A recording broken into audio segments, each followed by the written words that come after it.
James Bevan, the Chief Investment Officer at CCLA Investment Management, says the S&P 500 may lose 100 points in the next 6 to 9 months. As you can see from this chart, the index has actually moved up and down in the 110-point range in the past month. So what's behind his bearish forecast? Well, James cites lower company profit margins and an earnings recession.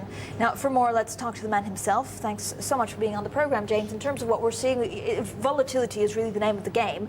How long will it be here for? I think we're in for a relatively prolonged spell of market unease, at least because analysts still have very optimistic expectations for next year, both in terms of revenues but also in terms of margins. And that makes me believe that the market overall still hasn't really adjusted to the expectation that we're in for a much more difficult earnings environment. Does that mean a big correction? Does it mean a correction of 10 to 15% on all indices across the world? I think this is going to be a market that is driven much more by scenarios rather than central expectations, and therefore the big swing factors are what will central banks and governments now do, what will be the policy agenda. And I think the silver lining for investors is actually there are a lot of very good quality companies now with very strong balance sheets, decent cash flows, strong dividends, and they're the companies in which one can realistically reside in this current period of uncertainty. Now, James, in terms of your forecast, you're actually assuming this earnings recession. What does that exactly mean? That they can't keep up with cutting costs and laying off people in the downturn, the economic downturn? There are really two swing factors in terms of what drives earnings. There's the revenue line, and that's clearly under pressure at the moment. And we've had overnight news from China saying, look, guys, we're going to have to keep inflation under the hammer. We're going to have to therefore stop the headlong effort to get growth at any cost, and therefore revenue I don't think is going to be as robust as some people have expected. And the other big factor, of course, is the return on capital, the margin on those sales. And there I do think there has been a lot of optimism baked into the current set of analyst estimates. In terms of, you're talking about companies that actually still have relative value and that seem to be able to grow. Are you much more defensive than you were just a couple of months ago in terms of the stock picking? I remain extremely defensive. I think where I am much more cautious now is in terms of leveraged finance. I think that credit is going to remain in very short supply, but actually the capacity to identify winners in the leveraged finance world will be now very tricky.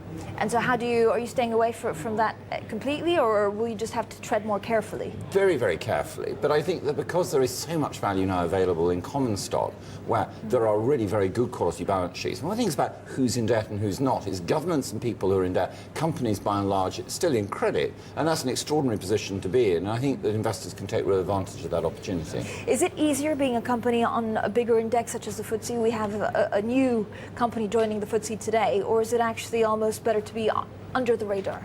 Well, I think it really much depends on the individual companies. I think large-scale companies have a significant advantage in having a greater dependency on non-UK earnings. And when I think about the UK economy, I see an economy that's going to have a very difficult period. So if you're highly leveraged to UK domestic growth, I think you're in relative trouble compared with, say, the GlaxoSmithKlines, the Diageos of the world, who have global sales lines. So Ashmore, that's the company that's actually joining the Footsie Absolutely. Today. Would you be a buyer? Well, I'm quite cautious of Ashmore. I think it's got an incredible track record, but I have two issues of caution for Ashmore. One is their performance fees were less than had been expected, and of course a lot of analyst expectations have been based on attempting to project forward the profits this company will make, and to come in with a lower set of performance fees than had been expected was a tricky number.